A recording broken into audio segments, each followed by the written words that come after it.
I'm in British Columbia's Okanagan Valley, learning how organic wineries. Where we are in the Okanagan Valley is really the heart of British Columbia's wine country. Award-winning restaurants. It's a labor of love. There's no big reward here. No, you have to love it. And small-scale farms Let me find a nice big ginger that I can dig up for you. are harvesting the bounty of this valley responsibly. So what we do is we'll still harvest this and we'll donate any ugly vegetables to local farmers and food banks. And sustainably. This property, this estate, and the way that we farm our vineyards are really for the future. On today's show, the Sustainable Okanagan.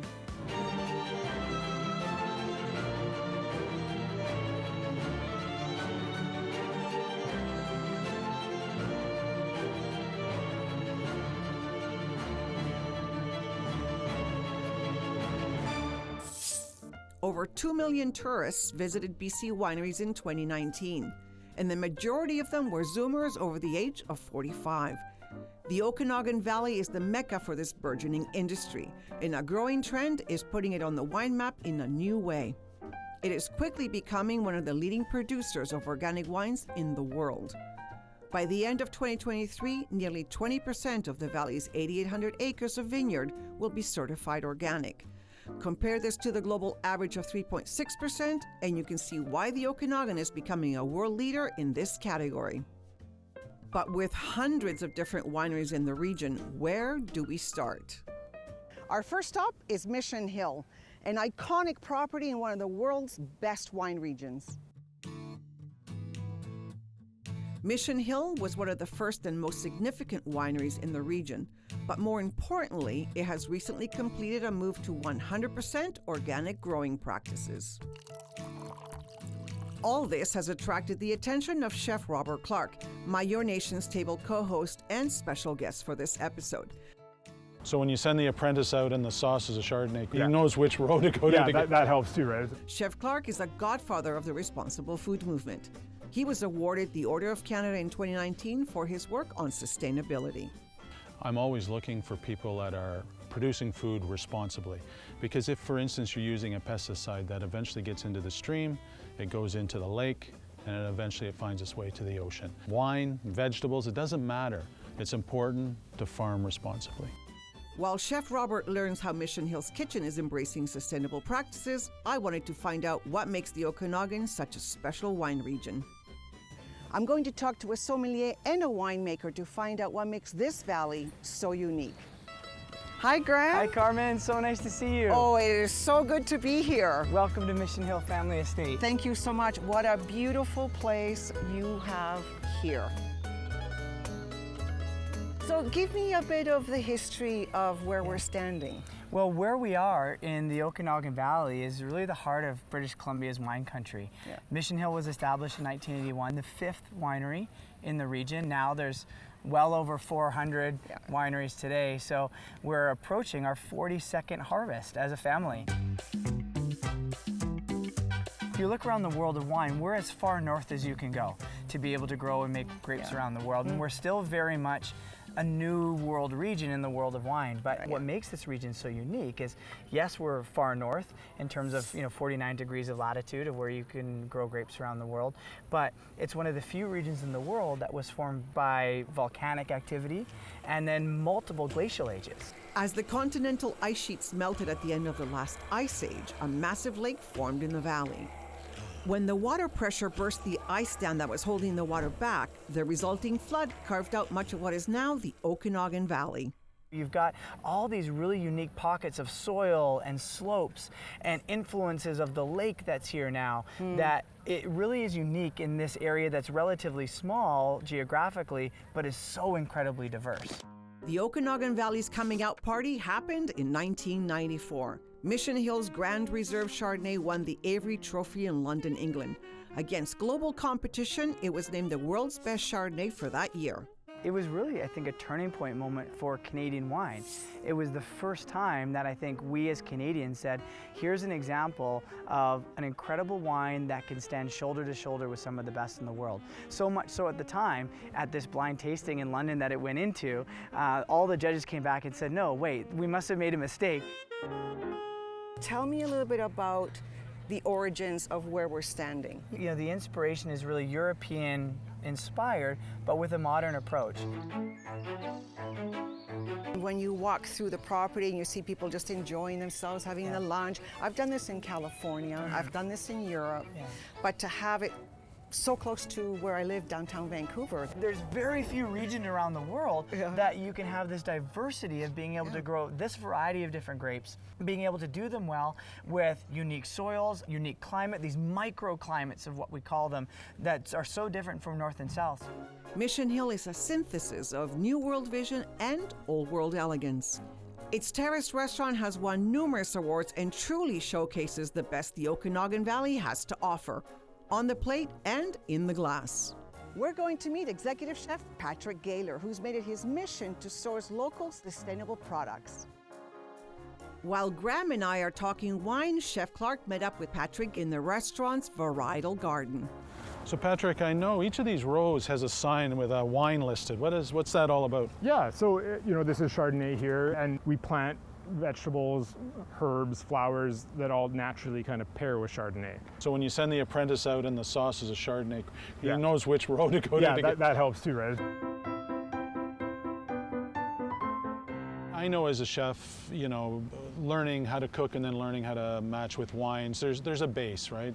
For sure. Of you know it's going to work together. As a chef, do you, okay, these two flavors go together, but one of them is imported. Right. How do you work on finding a local alternative? For sure. We try to do that wherever we can, because if we want to be local, if we want to be seasonal, having mangoes on the menu or avocado, like, it just takes all that credibility kind of away, right? Yeah. And also we want to show people that we can have intense flavors and unique flavors and exotic flavors, but not have to go to those lengths to get them. Lemon and lime and orange, like, we want to use these things, but the last couple of years we've really been able to move away from that. Things like gooseberries, the acidity that we have in a gooseberry is almost the exact same as a lemon or lime. So if we juice these, we can ceviche scallops or prawns with gooseberry instead of a lemon. And you get the exact flavor that you're looking for. And if you're eating it, you're never going to know that it's gooseberry. The last couple of days, the food's been great, the wine's been great, and together they're even greater. And I'm trying to get a sense of how that's accomplished, and it's starting to make sense now. What percentage of the crop do you think comes out imperfect? Easily 30%. 30%? Yes. No, that we have to change that.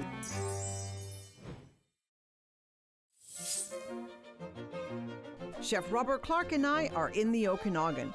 We've seen how Mission Hill is leading the way in growing organic grapes. The Okanagan isn't known just for wine. It's also one of the most productive farm regions in Canada. Increasingly, farmers in the Okanagan are transitioning to organic growing practices. Chef Clark and I are going to visit with several farmers who supply Chef Patrick in the kitchens at Mission Hill. We're going to be filling our baskets with fresh produce to bring back to Chef Patrick at the restaurant. First up is There and Back Again Farms. Hi, Jennifer. Hi, Carmen. Hi, Rob. Welcome to our farm. So these are peach trees? Yes, yeah, these are all peach trees here. There's about 3 acres of peaches planted here. Everything we pick here goes straight to restaurants, to grocers, and to the farmers market. So it's all kept in the local economy. So those are peaches right there? This first row here is plums. Plums. So what do I the know? first, yeah. The only plum tree in the whole orchard, and you go, oh, these are beautiful peaches. So we grow a lot of things here. We started with some corn. We've got cabbages, broccoli, cauliflower. That's beautiful. That's a purple cauliflower. Yeah, we grow purple cauliflower here as well as orange, green, and white. What percentage of the crop do you think comes out imperfect? Easily 30%. 30%. Yes, So yeah. there, when you say Yeah. 50% of food's wasted, 30% is our attitude. Yeah. Could be eliminated just simply by our attitude. Yeah, it's just as nutritious. It's just as perfect as the other one. It just doesn't look like a tight curd of cauliflower. So what we do is we'll still harvest this and we'll donate any ugly vegetables to local farmers and food banks. Well, I think today for our dinner, we should be harvesting all the ugly vegetables for our meal. Yeah, That'll we've make left me some feel- ugly vegetables, so we've got lots to harvest. Right. And we're not Yeah. taking the discount, though. I appreciate Yes. it. Okay, you have a basket. Jen and I will throw one. I'm ready to go. But remember, ugly ones only. No, absolutely. Ugly ones only. We're doing the world a favor. It's just big. Is that why we're cutting this one, or is it the Yeah, ugly one? it's ready to go. Okay, yeah, let's so do that. And does it matter how far down? No, it doesn't matter. My heritage is grow your own food. You know, so when I was a kid, my parents had gardens, my grandparents had gardens. I like the harvesting, it's the weeding that I don't like doing. Girl, you need muscle for this one. Oh yeah. The thing about real food, and not being perfect, is one of the indicators that it's actually real food. Do you ever leave the stems on the ground, or is it better to take them with you? It's all edible. All of this is edible. Yeah. See, that's something I really didn't know. I'm embarrassed to say it, but you have to be honest, right? Our purple cauliflower, so that'll catch top dollar, but my philosophy should be this one should be the same price. Cauliflower might be a staple in our grocery stores, but I'd never seen any that looked quite like this. But there's another product that we're used to seeing that two young farmers are growing a little bit differently. Chef Rob is going to investigate at an urban farm on the outskirts of Kelowna. And I hear these guys do ginger. Unlike the cured product we're used to in stores, fresh ginger is a rarity in Canada. Let me find a nice big ginger that I can dig up for you. There's a nice juicy one. Yeah, I'm gonna go ahead and pull this out of here now. Got quite a nice root system, still attached to the mother ginger. I'm gonna snap it off. Yeah. Well, I'm hoping to try it if we can find some water. Certainly. Actually, Right here. I usually eat carrots out of the ground like this, so I'm sure ginger will be fine too. You should try this. I think we should. Need a refresher. Oh, I like the fire. The warmth is incredible. Okay, I know this is off limits, it's not ready yet, but I can't go back to the winery without some food for the chefs to work with. You got something I can take back? We have lots of food right now. Yeah? There's a good variety out there. Why don't we go take a look and Okay. I'll show you. Just keeping these. Yeah, you can have those. So the front field here, including the greenhouses behind me, is 2 acres. So this truly is urban farming. Right at the road. Yeah. So Patrick tells me you supply him with these fantastic Torpey onions. Is there any chance we can get some of those? Absolutely, that's one of our best sellers. We've got a Oh, is ton it? ready right now. Let's Excellent. go get Can them. we go get some? Yeah, let's do it.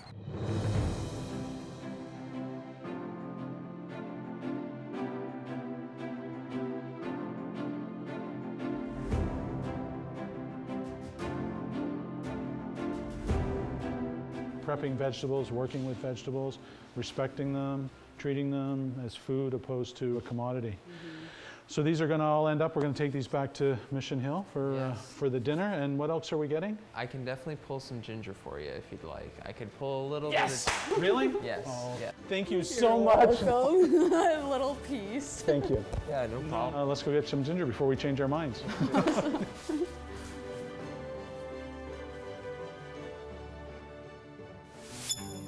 So I'm going to turn the machine on. So then we. Wow, that's quite impressive.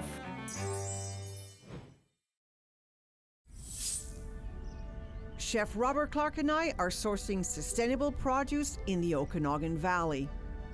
How you doing, Jordan? Pretty good, Carmen. I You found me. you working. Yeah. Thanks for coming. No, my pleasure. Nice to meet It's you. nice to finally meet you. Yeah. While Rob was tasting fresh ginger, I decided to stop by Unearth Farms to learn a little bit more about corn. So we're not talking corn on the cob in the summer. In that case, we're harvesting the corn when it's immature and it's nice and juicy and sweet. But a different set of corns that you grow all the way to full maturity on the plant, so that when you pull that ear off the plant, the husk is brown and the kernels are completely cured or dry for storage, right? This is called Jimmy Red. I grew this on the farm last year, and it's an heirloom from the southern US. And then this one's called Floriani Flint. So this is a dent corn, this is a flint corn, very pretty. This has become very popular and kind of hails from Italy, and it's known for making good polenta.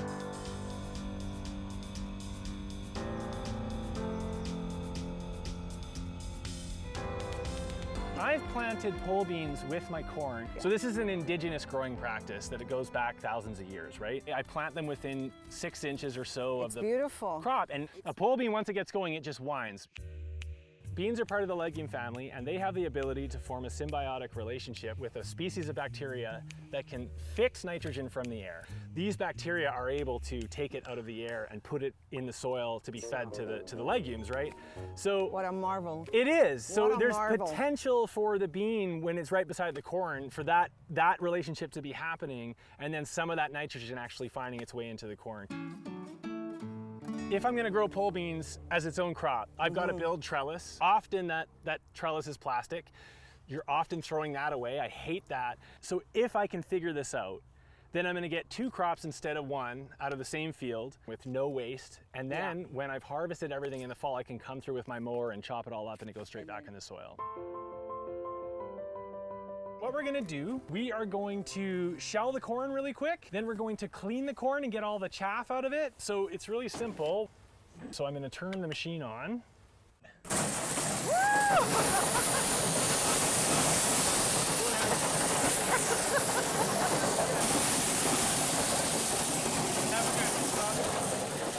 So then we, Wow, that's quite impressive. so now we've got our kernels off the top, Let's see. right? Yeah, this looks like popcorn. It looks like popcorn. If you tried to pop this, you would get a small pop. You wouldn't be that happy with the kernel. So we're gonna dump into our table, okay? And what you'll see is that the good corn, the corn that I want to keep, will come straight down into this bin, and then everything else will kind of blow out in other directions that way and that way. So I'll get this going.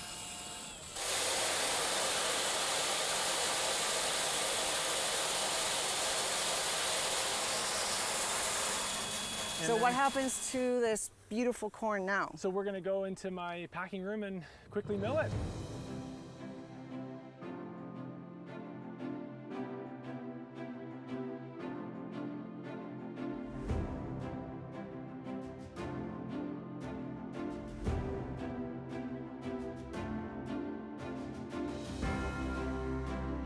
In one way, corn's interesting because it's become almost the poster child for the industrial food system, right?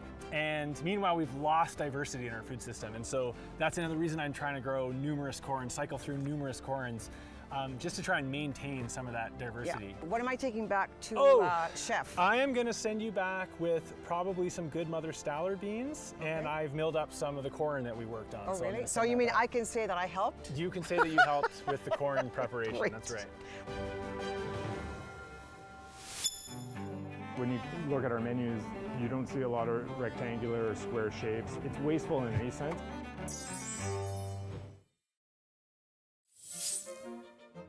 Robert Clark and I have been collecting Okanagan produce from farms that grow food responsibly and sustainably.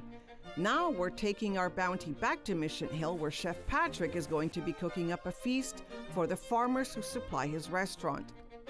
Hi, Chef. Hello. Chef Patrick, nice to see you. Nice to see you Carmen, as nice well. to see you. Good to see you again, Chef. Thank to you see you so as well. much for having us. You're very welcome. Thanks for coming. So what have you done with our ingredients, Chef? Well, we've got everything together here. This is kind of a box of things that are just in the season right now. And then we have some other ingredients that, we work with here up at the winery that we grow ourselves, prepare ourselves, preserve ourselves. We're so fortunate. Our restaurant, when you look at our menus, you don't see a lot of rectangular or square shapes or punched out round vegetables. It's wasteful in any sense, but once you know what the value of that is coming in the door, utilization becomes totally different.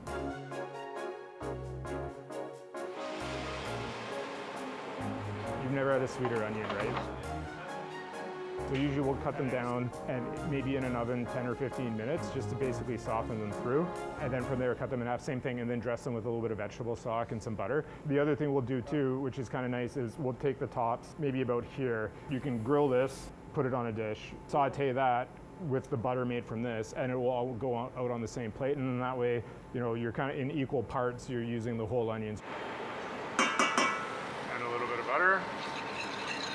So the importance of what Patrick just said, this type of creativity, like what we're listening to, this is phenomenal, is because he was, what do I do with 200 pounds of this? If we're buying the whole spring onion, we can do this with this, we can do this, and it doesn't even have to be the same meal.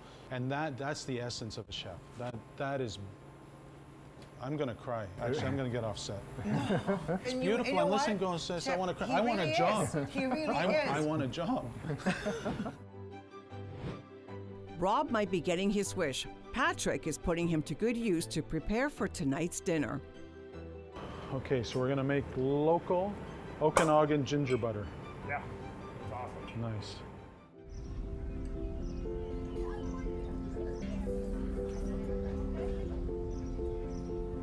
You know what I was watching? I wasn't watching the chef, but I was watching your faces and the smiles as you recognized your labor of love on these plates. Whether you're making wine or whether you're making amazing food, it's just incredible labor of love. And it's been a joy for us to be up here. I mean, seeing young farmers, that gives an old guy like me some hope. I'm so impressed. So I say we raise a toast to the stewards of our lands. To the future. Cheers.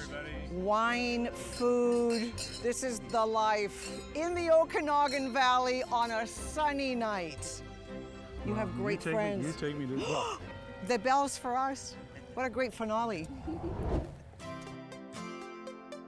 It doesn't matter if you're cultivating grapes or cultivating fruits and vegetables. Connection and respect for the land is the common thread. And that's the show. And remember, as our CARPe president, Moses Neimer, always says, the best way to keep going is to keep going. So carpe diem and seize your day.